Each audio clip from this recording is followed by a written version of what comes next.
Hello, c'est HR, votre chroniqueur. Je viens de terminer la deuxième saison de Cœur Noir. Naturellement, il faut que je vous en parle. C'est une série, selon moi, topissime sur Prime Video. Avant d'aller plus loin, n'oubliez pas, si vous n'êtes pas abonné, pensez à le faire. Et surtout, pensez à deux choses importantes. La petite cloche, les commentaires. Let's go! Alors tout d'abord, fiche technique de cette série. Elle a pour titre Cœur Noir. Il y a 2 saisons disponibles sur Prime Video. Les créateurs de cette série sont Duan Dong-tae et Corinne Jarfin. Les créateurs de la superbe série Le Bureau des légendes. Et c'est réalisé par Ziad Doueri. Alors la première saison était disponible en 2023. La seconde saison vient d'être disponible en 2025. Avec l'histoire suivante.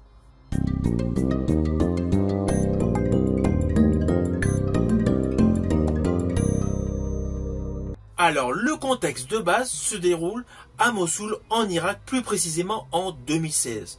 Nous suivons un groupe, le groupe 45, unité spéciale de l'armée française, qui ont pour mission d'exfiltrer la fille et le petit-fils d'un émir.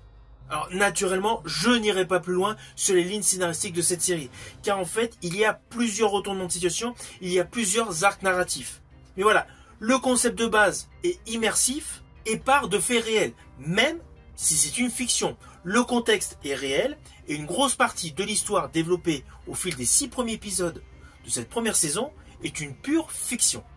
Fiction où les enjeux militaires, politiques s'entremêlent totalement. Avec une chose constante, la confrontation entre les militaires et la bureaucratie. De ce fait, l'histoire est en béton et le réalisme est fou. Pourquoi ? Car tout simplement, il y a eu des conseillers militaires pour l'élaboration de la série. La saison est topissime, le réalisme met en exergue une mise en scène nerveuse, avec un effet digne de certains jeux vidéo, la caméra au point. À chaque fois qu'on avance pendant les opérations, la caméra bouge comme jadis dans le film Green Zone porté par Matt Damon. Là, on a le même process et c'est brillamment réalisé.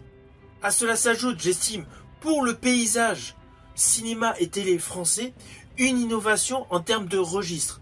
C'est une série ambitieuse qui a du budget et qui exploite un côté qui est peu usité dans l'Hexagone, la guerre en Irak.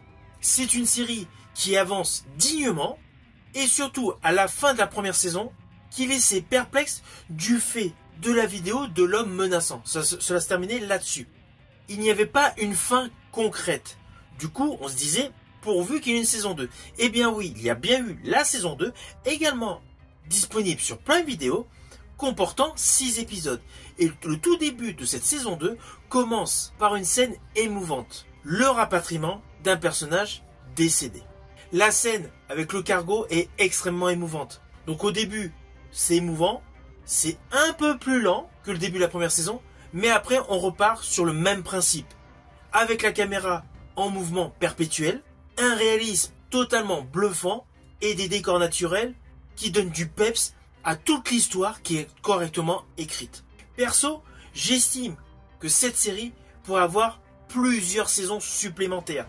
C'est vraiment une série française de qualité, une série disponible sur Prime Video qui gagne largement à être connue. Le seul reproche que je ferais, c'est qu'en fait, il n'y a pas trop de com sur cette série. Alors qu'elle est aussi bien, voire même meilleure que certaines séries américaines dans le même registre. Là, les actions militaires, tout le côté dramatique qui se détache au cœur de l'unité, semble réel. Alors au final, naturellement, c'est une série que je vous invite à découvrir. Elle est disponible sur Prime Video. Vous avez les 2 saisons qui représentent donc 12 épisodes. De quoi vous faire plaisir devant l'écran. Si vous voyez cette série ou si vous l'avez vue, n'hésitez surtout pas à me mettre en commentaire votre opinion. Je vous dis à bientôt pour une prochaine vidéo.